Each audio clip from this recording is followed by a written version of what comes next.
सहनाववतु सहनौ भुनक्तु सह वीर्यङ्करवावहै तेजस्विनावधीतमस्तु मा विद्विषावहै। ओम शांति शांति शांति।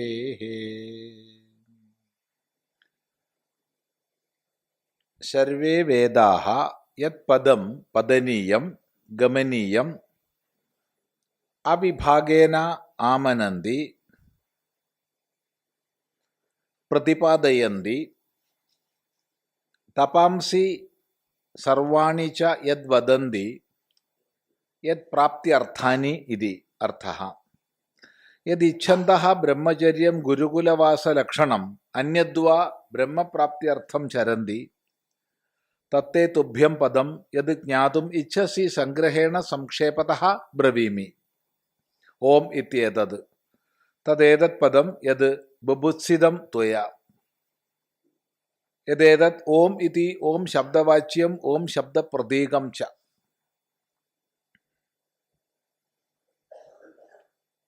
सर्वे वेदाः यद् पदं पदनीयं गमनीयं अविभागेन आमनन्ति प्रतिपादयन्ति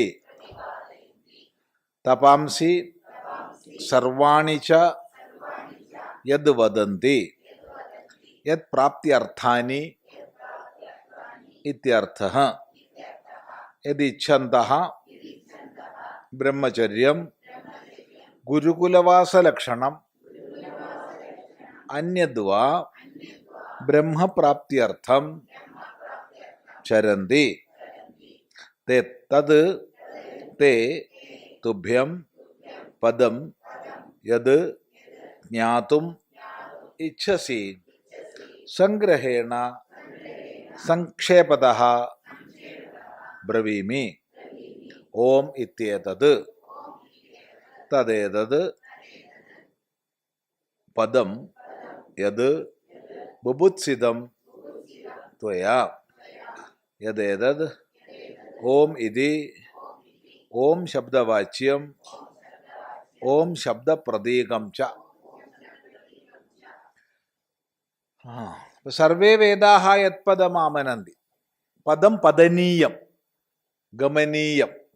പദം എന്നുള്ളതിന് ഇവിടെ ഭാഷ്യകാരൻ അർത്ഥം കൽപ്പിക്കുകയാണ് പദനീയം ഗമനീയം ചെന്നെത്തേണ്ടുന്നത്.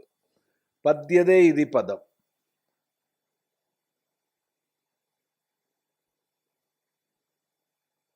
ചെന്ന് ചേരുന്നത് എന്തോ അല്ലെങ്കിൽ എന്തിലേക്കോ അത് പദം, സ്ഥാനം. ഇനി പദം എന്നുള്ളതിന് പദം എന്ന് അർത്ഥമുണ്ട്. മലയാളത്തിലും പദം എന്ന് പറയാറുണ്ട്. എന്താണ്? അക്ഷരങ്ങൾ ചേർന്ന് പദം, വർണ്ണങ്ങൾ ചേർന്ന് അക്ഷരം, അക്ഷരങ്ങൾ ചേർന്ന് പദം, പദം ചേർന്ന് വാക്യം. അങ്ങനെയാണ് നമ്മൾ സംസാരിക്കുക. നമ്മൾ വാക്യങ്ങളിലൂടെയാണ് സംസാരിക്കുക. വാക്യങ്ങൾ ഉണ്ടാവുന്നത് പദങ്ങൾ ചേർന്നിട്ട്, പദം ഉണ്ടാവുന്നത് അക്ഷരങ്ങൾ ചേർന്നിട്ട്, അക്ഷരം ഉണ്ടാവുന്നത് വർണ്ണങ്ങൾ ചേർന്നിട്ട്. ഈ വർണ്ണാക്ഷരഭേദം ഇംഗ്ലീഷിലില്ല. വർണ്ണാക്ഷരഭേദം ഇംഗ്ലീഷിലില്ല.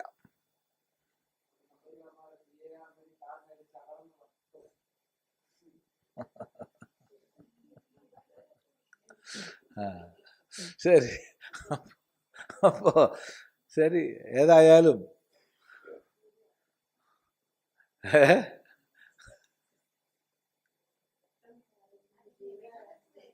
എന്ത്?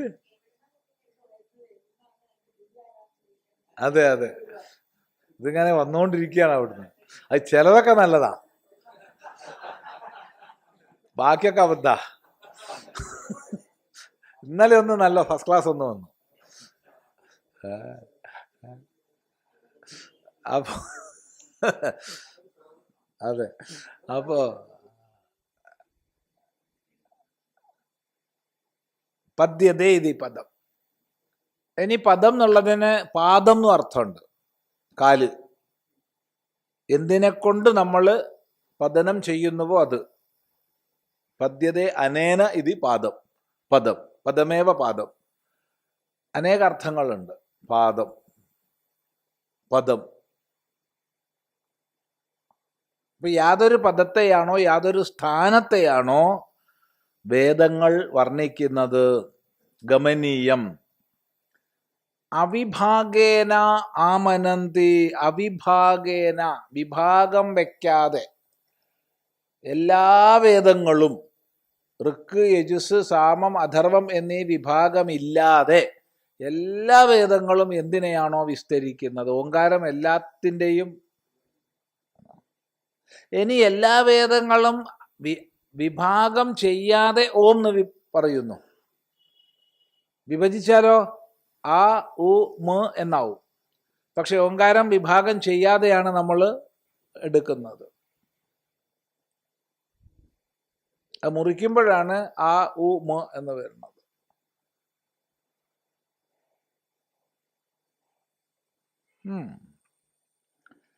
തപാംസി സർവാണി ചയത് വദന്തി യത് പ്രാപ്തിയർത്ഥാനി. യാതൊന്നിനെ പ്രാപിക്കുന്നതിനായിക്കൊണ്ടാണ് എല്ലാ തപസ്സുകളും ചെയ്യപ്പെടുന്നത്. പലതരം തപസ്സുകൾ. ശരീരം കൊണ്ട് ചെയ്യേണ്ടത്, വാക്കുകൊണ്ട് ചെയ്യേണ്ടത്, മനസ്സുകൊണ്ട് ചെയ്യേണ്ടത് നേരത്തെ പറഞ്ഞു. അതിൽ പല തപസ്സുകൾ. ഇനി ഏറ്റവും അവനവൻ്റെ ധർമ്മം പാലിക്കുക എന്നുള്ളത് തന്നെ തപസ്സാണ്. അവനവൻ്റെ ധർമ്മം പാലിക്കുക എന്നുള്ളത് തന്നെ തപസ്സാണ്. സ്വവർണാശ്രമ ധർമ്മേണ തപസ്സ എന്ന് ഭഗവാൻ ഭാഷ്യകാരൻ പറഞ്ഞിട്ടുണ്ട്.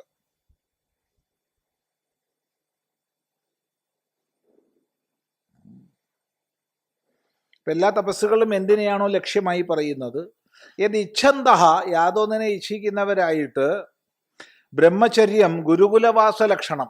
ബ്രഹ്മചര്യം ഗുരുകുലവാസ ലക്ഷണം. ഗുരുനാഥൻ്റെ കൂടെ സേവിച്ച് പഠിക്കുക എന്നുള്ളത് ബ്രഹ്മചര്യമാണ്. ബ്രഹ്മം എന്നാൽ വേദം, വേദത്തിൽ ചരിക്കുക, വേദം പഠിക്കുക എന്ന് പറഞ്ഞാൽ ഗുരുവിൽ നിന്ന് വേദം പഠിക്കുക. അതിനുള്ള ചിട്ട പാലിച്ചുകൊണ്ട് ഗുരുവിൻ്റെ അടുത്ത് താമസിച്ച് പഠിക്കുക. അന്യദ്വാ, ഇനി അത് മാത്രമല്ല ബ്രഹ്മചര്യം, വേറെയും ബ്രഹ്മചര്യമുണ്ട്. അതെന്താ? ബ്രഹ്മപ്രാപ്തി അർത്ഥം എന്ത് ചെയ്യുന്നുണ്ടോ അതൊക്കെ ബ്രഹ്മചര്യമാണ്. ഈശ്വര സാക്ഷാത്കാരത്തിന് എന്തൊക്കെ ചെയ്യുന്നുണ്ടോ അതൊക്കെ ബ്രഹ്മചര്യമാണ്. തത് തേ തുഭ്യം പദം യത് ജ്ഞാതും ഇച്ഛസി. യാതൊരു പദത്തെ അറിയാൻ നീ ഇച്ഛിക്കുന്നുവോ ആ പദത്തെ സംഗ്രഹേണ സംക്ഷേപത ബ്രവീമി. ചുരുക്കമായിട്ട് ഞാൻ പറഞ്ഞുതരാം. ചുരുക്കമായി ഞാൻ പറഞ്ഞുതരാം. ഓം ഇത്യേതത്, ഓം എന്നുള്ളതാണത്. ഇത് ശരിക്കും പറഞ്ഞാൽ വേദത്തിൻ്റെ, സനാതനധർമ്മത്തിൻ്റെ ഒരു മഹാത്ഭുതമാണ്. ഇതിൻ്റെ വിസ്തരണം ഒരിക്കലും തീരില്ല. അനന്താഹ വൈ വേദാഹ. വേദങ്ങൾ അനന്തങ്ങളാണ്, തീരില്ല. നമുക്ക് പറയാനൊക്കെ വളരെ എളുപ്പമാണ്. ഇതിന് പേരിനൊക്കെ ഉണ്ടാവും, വേദി അല്ലേ? വേദിയും പോരെങ്കിൽ ദ്വിവേദി, ദ്വിവേദിയും പോരെങ്കിൽ ത്രിവേദി, ത്രിവേദിയും പോരെങ്കിൽ ചതുർവേദി വരെ ഉണ്ട്. പേരൊക്കെ ചതുർവേദി എന്നാവും. വേദാൾ കണ്ടിട്ട് പോലും ഉണ്ടാവില്ല. പിന്നെ പേരെങ്ങനെ വന്നു? അയാളുടെ കുടുംബത്തിൽ, അയാളുടെ കുലത്തിൽ 4 വേദവും അറിയുന്ന വിദ്വാൻ പണ്ടുണ്ടായിരുന്നു. അപ്പം അയാളെ ചതുർവേദി എന്ന് ജനങ്ങൾ ബഹുമാനപൂർവ്വം വിളിച്ചു. പിന്നെ അയാളുടെ മക്കൾക്കും മക്കളെ മക്കൾക്കും മക്കളെ മക്കളെ മക്കളെ മക്കളെ മക്കൾക്കൊക്കെ ആ പേര് വന്നത് വേദം പോലും കണ്ടിട്ടുണ്ടാവില്ല. പേര് ചതുർവേദി, ദ്വിവേദി, ത്രിവേദി, വേദി. വേദിയില്ലേ? ഉണ്ട്. വേദിയില്ലാണ്ട് കിരൺ വേദിയൊക്കെ വളരെ പ്രസിദ്ധയാണ്. കിരൺ വേദിയൊക്കെ വളരെ പ്രസിദ്ധയായിട്ടുള്ള ആളാ. വേദിയാണ്. ബംഗാളിയിൽ ബകാരത്തിന് ബകാരം പറയും. ബംഗാളിനോട് ചേർന്ന ഭാഗങ്ങളിൽ, ബീഹാറിലും ഒഡീഷയിലൊക്കെ തന്നെ ബംഗാളിനോട് ചേർന്ന ഭാഗത്തുള്ളവർക്ക് ബകാരത്തിന് ബകാര പറയുക, സകാരത്തിന് ഷകാര പറയുക, അകാരത്തിന് ഓകാര പറയുക, ഭജനം എന്നുള്ളതിന് അവർ ഭോജനം എന്നാ പറയുക ബംഗാളികൾ. നമ്മൾ ഭോജനം എന്ന് പറഞ്ഞാൽ എന്താണ്? ചാപ്പാട്.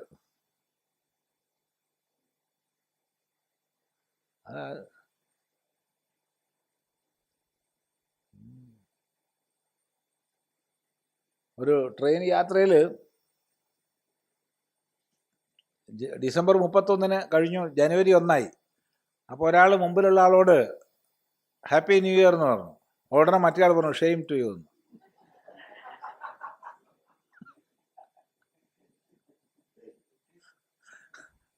മറ്റത് ബംഗാളിയായിരുന്നു. അതെ, ഷെയിം ടു യു. സകാരത്തിന് ഷകാരം പറയും. അത് ഹിന്ദിക്കാര് ഗ പറയണ പോലെയാണ്. യോഗ എന്നുള്ളതിന് യോഗ്, ചിദാനന്ദ് എന്നൊക്കെയാ പറയുക. ആശ്രം ഹിന്ദിയിൽ അങ്ങനെയാണ്. അപ്പം അങ്ങനെ കിടക്കട്ടെ, നമ്മളായിട്ടൊന്നും പറയണ്ട. പക്ഷെ ഒന്ന് മാത്രമേ പറയാനുള്ളൂ മലയാളികളോട്, ശുദ്ധമായ ഉച്ചാരണമുള്ള ഒരു പ്രദേശമാണ് മലയാളം, കേരളം. അത് നശിപ്പിക്കരുത്. ഇപ്പം എല്ലാം കൂടി ഭാഷ പോയി പോയി എന്തായി ഇപ്പോഴത്തെ ഭാഷ? ശുദ്ധ ഭാഷ ഇല്ലെന്നെ, അറിയില്ല, മഹാബദ്ധം. എന്ന് മാത്രമല്ല, പലരും ഈ അശുദ്ധ ഭാഷ പ്രയോഗിക്കാൻ തുടങ്ങുക. എന്താണെന്ന് മനസ്സിലാവണില്ല. മലയാള അധ്യാപകർ പോലും നല്ല ഭാഷ കുറച്ച് കൊല്ലങ്ങൾക്ക് മുമ്പ് പറഞ്ഞവർ ഇന്ന് തെറ്റായ വാക്കുകൾ പറയുന്നു. അത് ഈ സമൂഹത്തിൻ്റെ സ്വാധീനമാണ്. നേരത്തെ ഭാഷ്യകാരൻ പറഞ്ഞു, പ്രമാണസഹിതം മനസ്സിലാക്കിയാൽ ഒരു താർക്കികന്റെ വാദം കേട്ടാലും നമുക്ക് ഇളക്കം വരില്ല എന്ന്. അതുപോലെ നമ്മൾ ഭാഷയിൽ നല്ല ഉറച്ചിട്ടുണ്ടെങ്കിൽ ആരുടെ സ്വാധീനവും നമുക്ക് വരില്ല.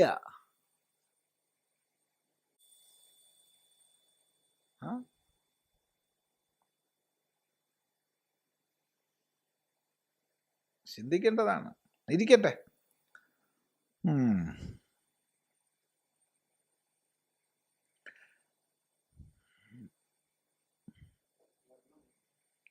ഓം ഇത്യേതത്, ഓം എന്നുള്ള ശബ്ദം.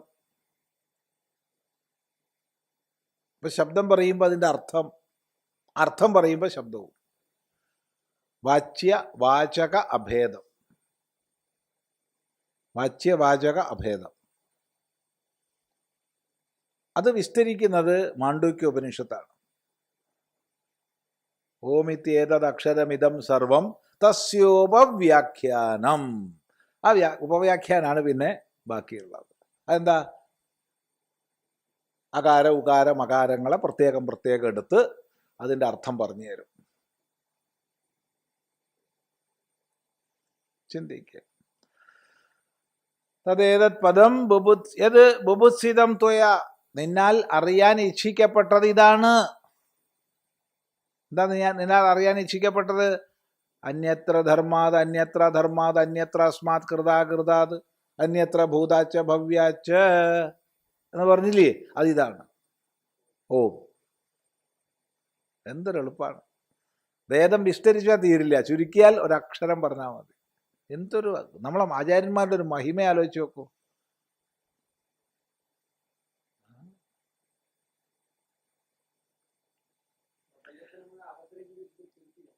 എല്ലാം ഏതത് ഓം ഇതി, ഓം ശബ്ദവാച്യം, ഓം എന്നുള്ള ശബ്ദത്താൽ പറയപ്പെടുന്നത് ഓം ശബ്ദവാച്യം. ഓം ശബ്ദ പ്രതീകം ച, ഓം എന്നുള്ള ശബ്ദത്തിന്റെ പ്രതീകം. അത് പ്രതീകമാണ്. എന്തിൻ്റെ? ബ്രഹ്മത്തിൻ്റെ. ഓം എന്നുള്ള ശബ്ദം ബ്രഹ്മപ്രതീകമാണ്. തദ്ദേവ വാച്യം പ്രണവോ ഹി വാചകോ, പ്രണവം വാചകമാണ്, വാച്യം ബ്രഹ്മമാണ്.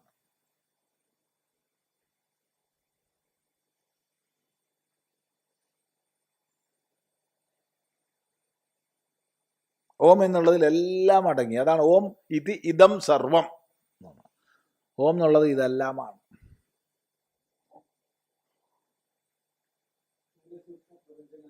എല്ലാം, സ്ഥൂലം സൂക്ഷ്മം കാരണം. ആ ഉ മ, ജാഗ്രത സ്വപ്നം സുഷുപ്തി.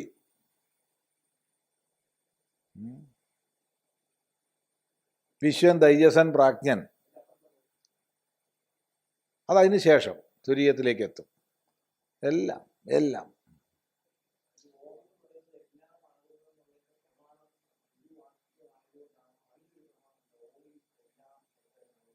ഓം എന്നുള്ളത് എല്ലാം ഉണ്ടെന്ന് ഓങ്കാരാർത്ഥം നിരൂപണം ചെയ്താൽ മനസ്സിലാവും.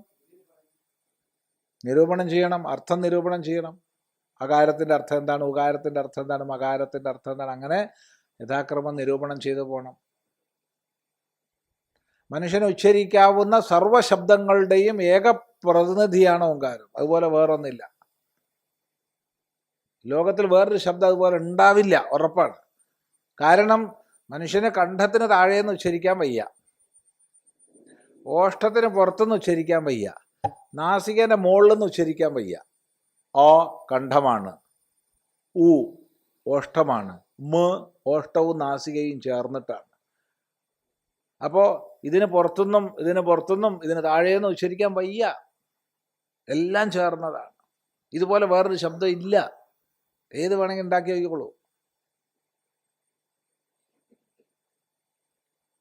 ഈ അടിസ്ഥാനമായിട്ട് നമ്മളിപ്പോൾ വർണ്ണങ്ങൾ, ഈ കളറ് വർണ്ണം എന്നുള്ളതിന് മറ്റേ അക്ഷരവർണ്ണമല്ല, കളറുകൾ. പണ്ട് നമ്മൾ പറയും ഏത് കളറും 7 എണ്ണം ചേർത്തിട്ടുണ്ടാക്കാം. ശരിയാണ്. ഇപ്പം 7 വേണ്ട, 3 എണ്ണം മതി. 3ഉം ചേർത്താൽ ഏത് കളറും ഉണ്ടാക്കാം.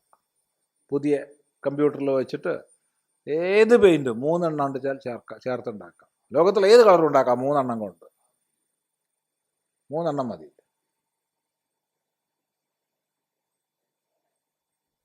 അതുപോലെ സകല വർണ്ണങ്ങളും ആ, ഈ, ഉ എന്നീ 3 എണ്ണമാണ്. ഇവ ചേർത്ത് കഴിഞ്ഞാൽ ബാക്കി സ്വരങ്ങളൊക്കെ ഉണ്ടാക്കാം. അടിസ്ഥാന സ്വരങ്ങൾ 3 എണ്ണമാണ്. വ്യഞ്ജനമല്ല. പക്ഷേ വ്യഞ്ജനം ഉച്ചരിക്കണമെങ്കിൽ സ്വരസഹായം വേണം. സ്വരസഹായം ഇല്ലാതെ വ്യഞ്ജനം ഉച്ചരിക്കാറില്ല. ഉണ്ടോ? ക് ഖ് ഗ ഘ് എന്നൊന്നും നമ്മൾ പറയാറില്ല. ക ഖ ഗ ഘ അങ്ങനെ പറയാറുള്ളൂ. അപ്പോൾ സ്വരസഹായത്തോടു കൂടിയാണ് വ്യഞ്ജനം ഉച്ചരിക്കുന്നത്. സ്വരം, അടിസ്ഥാന സ്വരങ്ങൾ ഈ 3 എണ്ണമാണ്. ആ, ഈ, ഉ. ഇത് ചേർത്താൽ എല്ലാം ഉണ്ടാക്കാം. ആ പ്ലസ് ഇ എ, ആ പ്ലസ് എ ഐ, ആ പ്ലസ് ഉ ഓ, ആ പ്ലസ് ഓ ഔ. റ് എന്നുള്ളതിൽ ഇല്ലല്ലോ എന്ന് ചോദിക്കും. റ് എന്നുള്ളതിൽ ആ അന്തർഭവിച്ചിട്ടുണ്ട് എന്ന് ആചാര്യൻ പറഞ്ഞു തരും. അതുകൊണ്ട് ഋകാരത്തിന് എന്ത് വികാരം വരുമ്പോഴും അര് എന്ന് വെക്കണം. അര്, ഇര്, ഉര് അങ്ങനെ വെക്കണം. അര്, ഇര്, ഉര്. അതുപോലെ ളുകാരത്തിന് എന്ത് വികാരം വന്നാലും അല്, ഇല്, ഉല്. ആ, ഈ, ഉ അടിസ്ഥാന സ്വരാണ്.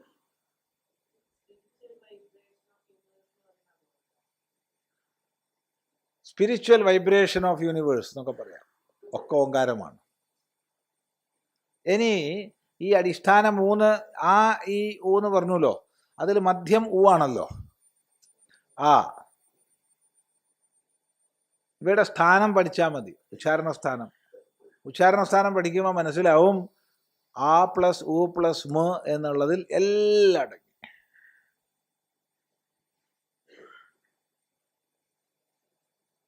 എല്ലാം.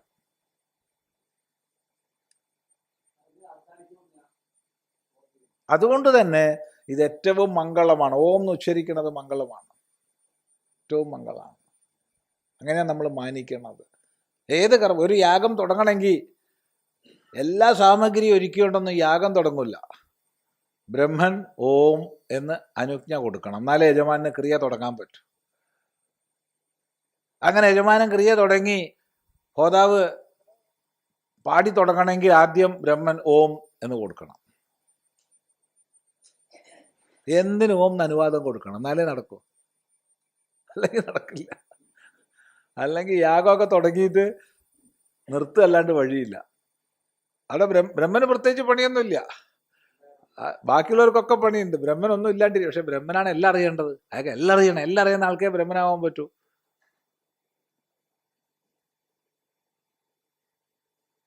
ഹോതാവിന് പാടാൻ മാത്രം അറിഞ്ഞാൽ മതി, അധ്വര്യനും അത് അർപ്പിക്കാൻ മാത്രം അറിഞ്ഞാൽ മതി, വേറെ ഒന്നും അറിയണ്ട. പക്ഷേ ബ്രഹ്മൻ എല്ലാം അറിയണം. അയാൾ ഒന്നും ചെയ്യണമില്ല. നോക്കണേ. അപ്പൊ അനുവാദം കൊടുക്കുന്നത് ഓം എന്നാണ്.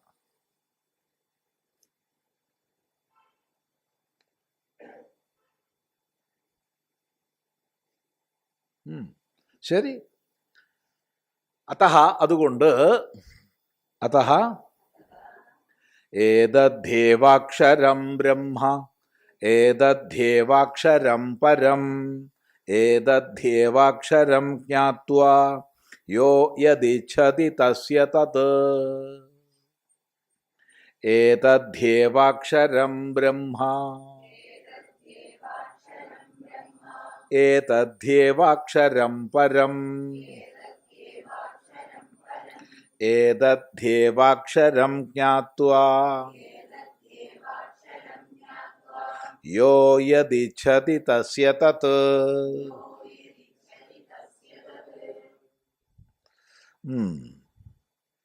ഏതത് ഹി ഏവ അക്ഷരം ബ്രഹ്മ. ഏതത് ഹി ഏവ അക്ഷരം പരം. ഏതത് ഹി ഏവ അക്ഷരം ജ്ഞാത്വാ യഹ യത് ഇച്ഛതി തസ്യ തത്. എല്ലായിടത്തും ഹി ഹി ഹി എന്ന് പറഞ്ഞിരിക്കുക. നിശ്ചയമായും സംശയാഭാവത്തെ കാണിക്കാനാണ് ഹി. ഒരു സംശയമില്ല. കുറഞ്ഞൊരു സംശയമുണ്ടോ? ഒരു സംശയമില്ല. അതാണ് ഹി എന്ന് പറഞ്ഞാൽ. ഏതദക്ഷരം ബ്രഹ്മ, ഈ അക്ഷരം ബ്രഹ്മമാണ്. ഏതക്ഷരം? ഓം എന്നുള്ള അക്ഷരം ബ്രഹ്മമാണ്. അല്ലെങ്കിൽ ഇത് ഏത് ഇപ്പൊ പറഞ്ഞത് ഏതാ ഇപ്പൊ പറഞ്ഞത്? ഓം അക്ഷര ബ്രഹ്മമാണ്. രണ്ട് രീതിയിൽ അർത്ഥം പറയാം. ഇത് അക്ഷരബ്രഹ്മമാണ്, അല്ലെങ്കിൽ ഈ അക്ഷരം ബ്രഹ്മമാണ്.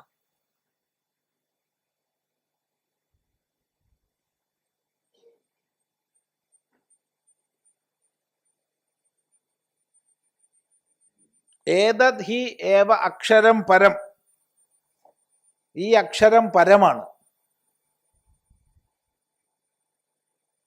അഥവാ ഇത് പരമമായ അക്ഷരമാണ്, അങ്ങനെയും പറയാം. ഏതത് ഹി ഏവ അക്ഷരം ജ്ഞാത്വ, ഈ അക്ഷരത്തെ അറിഞ്ഞാൽ, അറിഞ്ഞിട്ട്,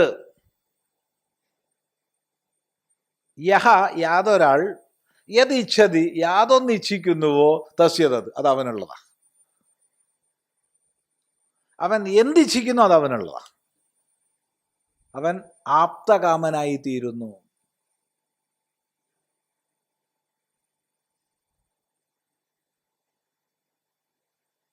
അവിടെ വേറൊരു വ്യാഖ്യാനം ഉണ്ട്. ഇത് അറിഞ്ഞു കഴിഞ്ഞാൽ അവൻ വേറൊന്നും ഇച്ഛിക്കാൻ പോണില്ല എന്നുള്ളത്. ഇച്ഛിച്ചാൽ അത് അവനുള്ളതാ. അവൻ എന്തിച്ഛിക്കുന്നു അത് അവനുള്ളതാണ്.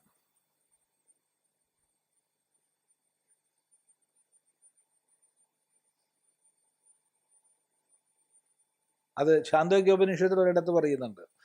ഈ സത്യത്തെ അറിഞ്ഞവൻ പണം ഇച്ഛിച്ചാൽ അവൻ്റെ അടുത്തേക്ക് പണം ഒഴുകി വരും. അവൻ പെണ്ണിനെ ഇച്ഛിച്ചാൽ പെണ്ണ് ഓടി വരും. സ്വർണ്ണം ഇച്ഛിച്ചാൽ സ്വർണം മുഴുവൻ അവന് വരും. അവൻ എന്തിച്ഛിക്കണം അത് അവനുള്ളതാ.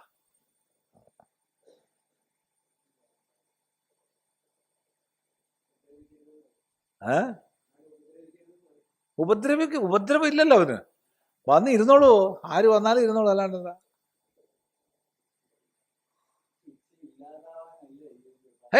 എന്തൊരു കഷ്ടാത്. ഇത് ഭാഷ മനസ്സിലാക്കണ്ടേ?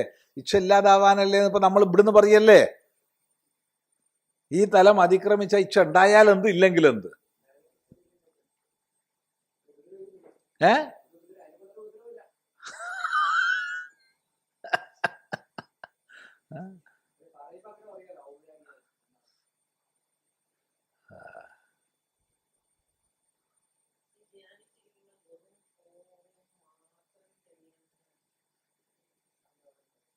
അതുണ്ടായിക്കോട്ടെ, നല്ലതല്ലേ, ആയിക്കോട്ടെ. ഓം മതി.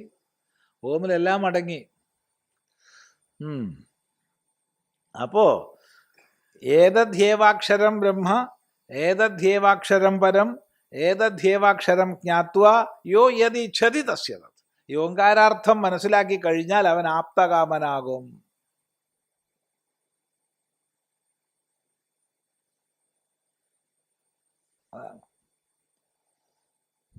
നോക്കൂ, ഇത് രണ്ട് രീതിയിൽ അന്വയിക്കണേ.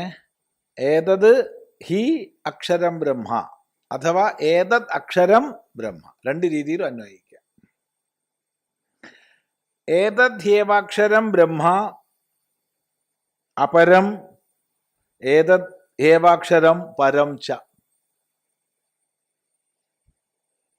തയോർഹി പ്രതീകം ഏതദക്ഷരം ഏതദ്ധ്യേവാക്ഷരം ജ്ഞാത്വാ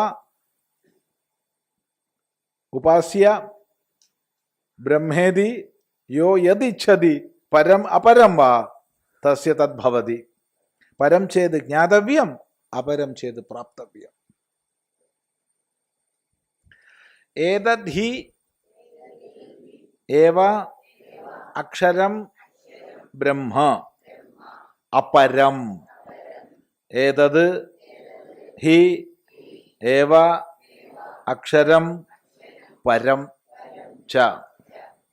തയോർഹി പ്രതീകം ഏതദക്ഷരം ഏതദ്ധി ഏവ അക്ഷരം ജ്ഞാത്വാ ഉപാസ്യ ബ്രഹ്മ ഇതി യഹ യത് ഇച്ഛതി പരം അപരം വാ തസ്യ തദ്ഭവതി. പരം ചേത് ജ്ഞാതവ്യം അപരം ചേത് പ്രാപ്തവ്യം. അപ്പോ ഇവിടെ ഈ അക്ഷരം ബ്രഹ്മമാണ്, ഈ അക്ഷരം പരമാണെന്ന് പറഞ്ഞു. അപ്പൊ പരം ബ്രഹ്മമാണല്ലോ. അപ്പൊ ഭാഷ്യകാരൻ എന്ത് അർത്ഥം എടുത്തു? നമ്മൾ പറഞ്ഞ മറക്കരുത്, ആദ്യം നമ്മൾ പറഞ്ഞ അർത്ഥം മറക്കരുത്. ഭാഷ്യകാരൻ വേറെയാ പറയണത്. ആദ്യത്തത് കൊണ്ട് അപരബ്രഹ്മവും രണ്ടാമത്തത് കൊണ്ട് പരബ്രഹ്മവുമാണ് അർത്ഥമാക്കുന്നത് എന്ന് പറഞ്ഞു. അപ്പൊ ഈ ഓങ്കാരം പരബ്രഹ്മവുമാണ്, ഈ ഓങ്കാരം അപരബ്രഹ്മവുമാണ്. പ്രശ്നോപനിഷത്തിൽ ഏതദ്വൈ സത്യകാമ പരം ച ബ്രഹ്മ യദോങ്കാരഃ തസ്മാത് ഏതേനൈവായതനേന ഏകതരമന്വേതി എന്ന് പറയുന്നുണ്ട്. അല്ലയോ സത്യകാമ, പിപ്പലാദ മഹർഷി പറയാണ്, ഈ ഓങ്കാരം പരബ്രഹ്മവുമാണ് അപരബ്രഹ്മവുമാണ്. അതുകൊണ്ട് ഈ ഒരു ഓങ്കാരത്തെ കൊണ്ട് തന്നെ രണ്ടിനെയും പ്രാപിക്കാം.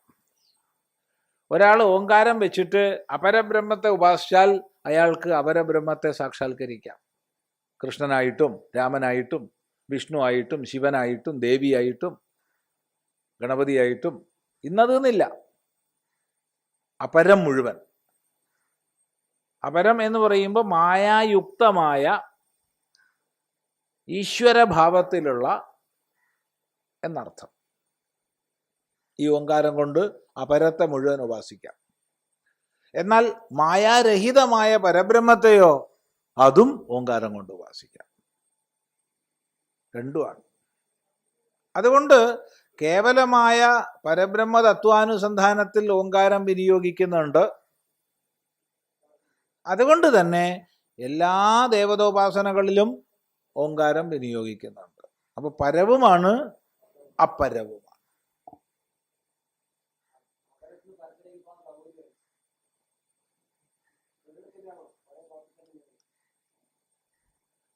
അപരവും പരവും ഒക്കെ ഓങ്കാരമാണ്.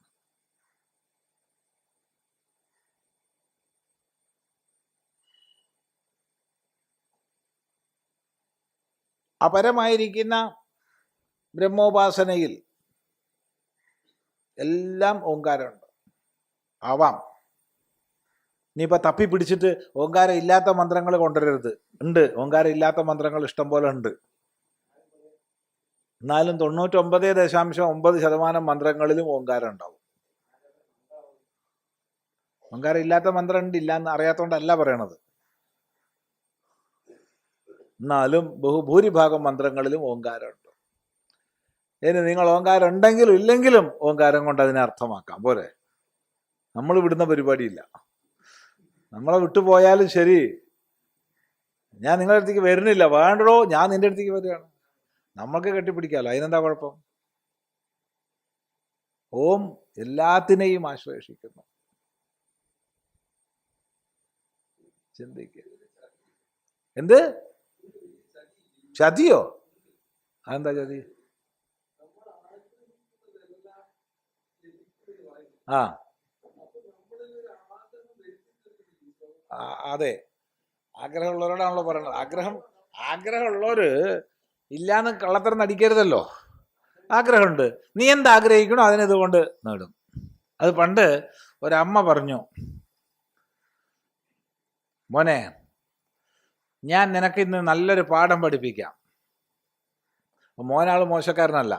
മോൻ ചോദിച്ചു, ഞാൻ പാഠം പഠിച്ചാൽ അമ്മ എന്ത് തരും? ഞാൻ നല്ലൊരു ചോക്ലേറ്റ് തരാം, നല്ല മധുരമുള്ള ചോക്ലേറ്റ് തരാം. മകന് സന്തോഷമായി. എന്നാ അമ്മ പഠിപ്പിച്ചോളൂ. അമ്മ പഠിപ്പിച്ചത് എന്താ വെച്ചാൽ ചോക്ലേറ്റ് മിഠായിയുടെ ദോഷമാണ് അമ്മ പഠിപ്പിച്ചത്. ഈ മിഠായിയുടെ ദോഷമാണ് പഠിപ്പിച്ചത്. ചോക്ലേറ്റിന്റെ ദോഷമല്ലേ? ചോക്ലേറ്റിന്റെ ദോഷമൊന്നുമില്ല, മിഠായിയുടെ ദോഷമാണ് പഠിപ്പിച്ച്.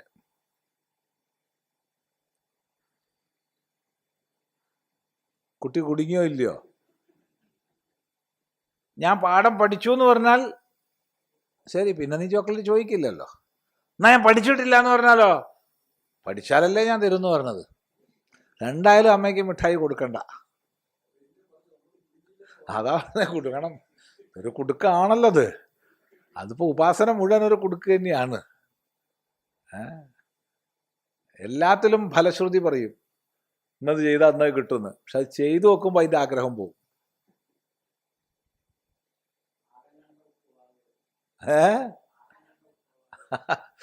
അപ്പൊ പിന്നെ നമുക്കെന്താ വേണ്ടത്? സുഖല്ലേ?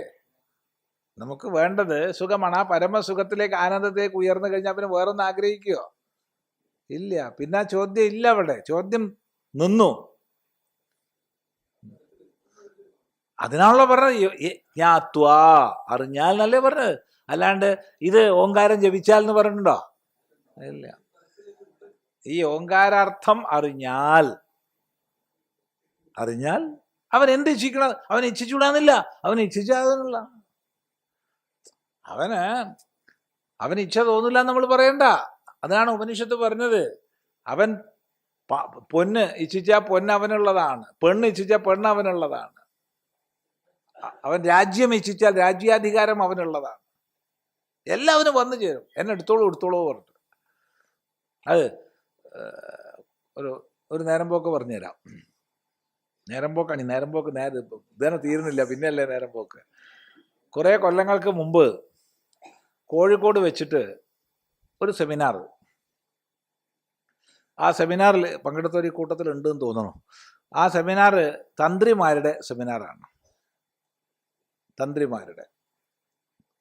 അതിൽ കുറേ തന്ത്രിമാരുണ്ട്. കേരളത്തിലെ പ്രഗത്ഭന്മാരായ പല തന്ത്രിമാരും ഉണ്ട്.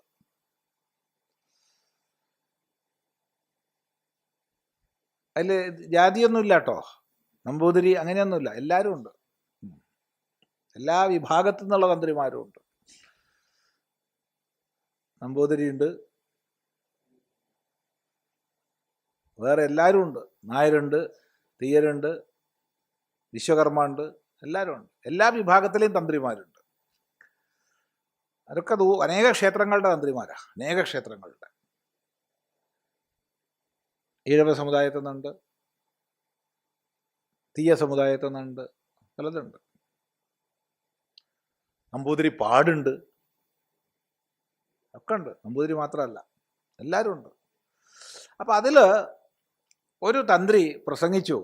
സംഗതി തന്ത്രി ഒക്കെ ആള് കേമനൊക്കെ തന്നെയാണ്. പക്ഷെ ഇപ്പോൾ വലിയ പ്രശ്നമാണ് ഞങ്ങൾക്ക്. കാരണം ഈ താന്ത്രികം എന്നൊക്കെ പറഞ്ഞാൽ ഇന്ന് പെൺകുട്ടികൾ കല്യാണം കഴിക്കാൻ തയ്യാറാവുന്നില്ല. അപ്പോൾ കല്യാണം വലിയ പ്രയാസമാണ്. പെൺകുട്ടികളെ കിട്ടുന്നില്ല, അതാണ് പ്രയാസം. അതുകൊണ്ട് ഞാൻ എൻ്റെ മകനെ കല്യാണം കഴിയണത് വരെ തന്ത്രിയായിട്ട് അവരോധിച്ചില്ല. അവനെ വേറൊരു സ്ഥാപനത്തിൽ ജോലിക്ക് ചേർത്തു. കല്യാണം കഴിഞ്ഞതിന് ശേഷം അവനത് രാജിവെച്ച്, കാരണം ആ ജോലിക്ക് കിട്ടുന്നതിനേക്കാൾ 10 ഇരട്ടി ലഭ്യം തന്ത്രിയായ കിട്ടും. എന്ത്? ഇതാണ് പറഞ്ഞത്. ഇത് പ്രസംഗിച്ചു. അത് പ്രസംഗിച്ചപ്പോൾ അവിടെ കൂടിയിരിക്കുന്ന ഭൂരിഭാഗം പേരും സംഗതി ശരിയാണ് എന്ന് തലകുലുക്കി സമ്മതിച്ചു. അത് കഴിഞ്ഞിട്ട് വേറൊരു തന്ത്രി പ്രസംഗിച്ചു. അതാണ് എൻ്റെ ഹൃദയത്തെ തട്ടിയത്. അദ്ദേഹം പ്രസംഗിച്ചു. നേരത്തെ പ്രസംഗിച്ച തന്ത്രിയോട് എനിക്ക് പൂർണ്ണമായ ബഹുമാനവും ആദരവും ഉണ്ട്. പക്ഷേ അദ്ദേഹം പറഞ്ഞ ആശയത്തോട് ഞാൻ വിയോജിക്കുന്നു. വേണ്ടതുപോലെ നമ്മൾ വ്യക്തിപരമായ ഉപാസന ചെയ്യുന്നുണ്ടെങ്കിൽ, വേണ്ടതുപോലെ വേദാർത്ഥം ഗ്രഹിക്കുന്നുണ്ടെങ്കിൽ പെണ്ണുങ്ങൾ ഓടി വരും. എന്നെ എടുത്തോളൂ, എന്നെ എടുത്തോളൂ, എന്നെ എടുത്തോളൂ എന്നും പറഞ്ഞിട്ട് ഓടി വരും. കിട്ടാത്ത തകരാറ് വരില്ല. നമ്മളുടെ പ്രശ്നം എന്താ വെച്ചാൽ നമ്മൾ കേവലം ക്ഷേത്രത്തിലെ കർമ്മങ്ങളിൽ കുടുങ്ങിപ്പോവുകയാണ്. വ്യക്തി ഉപാസനയിൽ താഴോട്ട് പോകുന്നു. വ്യക്തിപരമായി ചെയ്യേണ്ട ഉപാസനകളെ നമ്മൾ പാലിക്കുന്നില്ല. ഇതാണ് സത്യം. അത് വേണ്ടതുപോലെ പാലിച്ചിട്ടുണ്ടെങ്കിൽ പെണ്ണ് കിട്ടാത്ത കുഴപ്പമല്ല വരിക, പെണ്ണ് കൂടിയ കുഴപ്പമാണ് വരിക എന്ന് അദ്ദേഹം പറഞ്ഞപ്പോൾ അത് വളരെ ശ്രേഷ്ഠമാണല്ലോ എന്ന് തോന്നി. വളരെ ശ്രേഷ്ഠമാണത്. ശരിയാ പറഞ്ഞത്, 100% ശരിയാ പറഞ്ഞത്. അതുകൊണ്ട് ഭയപ്പെടുകയൊന്നും വേണ്ട. ആരാ പറഞ്ഞത്? ചതിയാണല്ലോ എന്ന്. ഭയപ്പെടുകയൊന്നും വേണ്ട. യോ യതി ചതി തസ്യതാത്. ഈ ഓങ്കാരാർത്ഥം മനസ്സിലാക്കിയിട്ട് ഒരാൾ എന്തിച്ഛിക്കുന്നോ അത് അവനുള്ളതാണ്. അപൂര്യമാണ് അജല പ്രതിഷ്ഠം സമുദ്രമാപപ്രവിശന്തി യദ്വത് തദ്വത് കാമായം പ്രവിശന്തി സർവേ സശാന്തി മാപ്പുനോതി ന കാമകാമി. നിറഞ്ഞിരിക്കുന്ന സമുദ്രത്തിലേക്ക് എല്ലാ നദികളും ചെന്ന് ചേരുന്നത് പോലെ ആ നിറഞ്ഞിരിക്കുന്ന വിദ്വാനിലേക്ക് എല്ലാ കാമങ്ങളും ചെന്ന് ചേരും. അവനെല്ലാം ചെന്ന് ചേരും. അതിൽ സംശയമില്ല. ഇവിടെ ഒരു സംശയം കൂടി ഉണ്ട് കേട്ടോ. ആ സംശയം തീരേണ്ട സംശയമാണ്. ആ വ്യക്തി ജ്ഞാനപൂർവകാലത്തിൽ സങ്കല്പിച്ചതുപോലും വന്നു ചേരുമോ എന്നൊരു സംശയമുണ്ട്.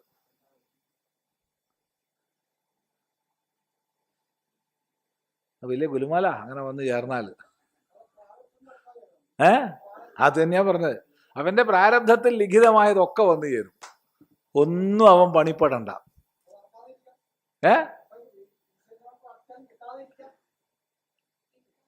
കിട്ടാണ്ടിരിക്കാന്നല്ല പറഞ്ഞത്. അതല്ല ഈ പറഞ്ഞ ഇയാളെ സംബന്ധിച്ച്, ഈ വിജ്ഞാനിയെ സംബന്ധിച്ചാ പറഞ്ഞു. ഈ വിജ്ഞാനിയെ സംബന്ധിച്ച് അയാൾ ഇപ്പോൾ ആഗ്രഹിക്കുന്നില്ലെങ്കിൽ പോലും, ഇപ്പോൾ അയാൾക്ക് ആഗ്രഹമില്ലെങ്കിൽ പോലും വന്നു ചേരും.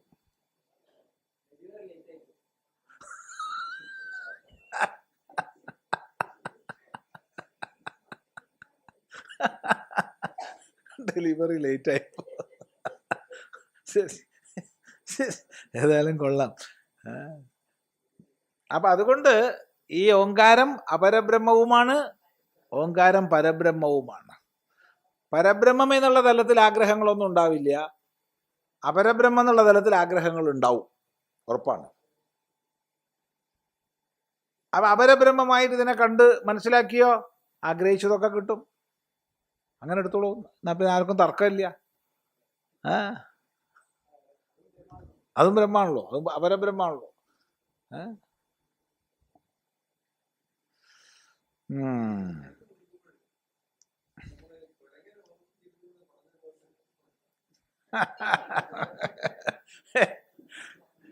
ഏതദ്യേവാക്ഷരം ബ്രഹ്മ അപരം ഏതദ്യേവാക്ഷരം പരം ച. അത് വായിച്ചൂല്ലേ?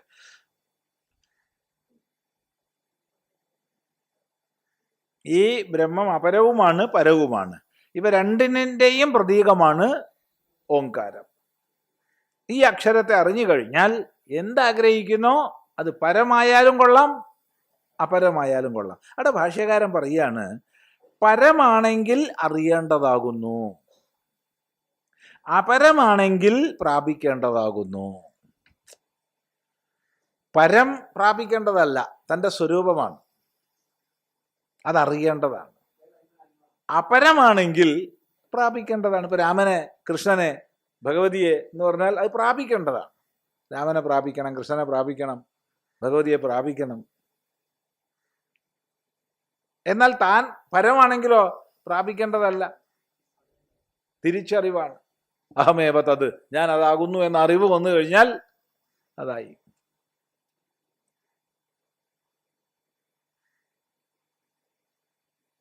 ചിന്തിക്കുക. യതഃ ഏവം അതഃ, യാതൊരു കാരണം കൊണ്ട് ഇങ്ങനെയാണോ അതുകൊണ്ട്, ഏതദാലംബനം ശ്രേഷ്ഠം ഏതദാലംബനം പരം ഏതദാലംബനം ജ്ഞാത്വാ ബ്രഹ്മലോകേ മഹീയത്തെ. ഏതദാലംബനം ശ്രേഷ്ഠം ഏതദാലംബനം പരം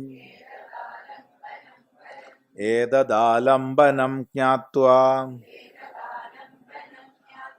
ബ്രഹ്മലോകേ മഹീയത്തെ.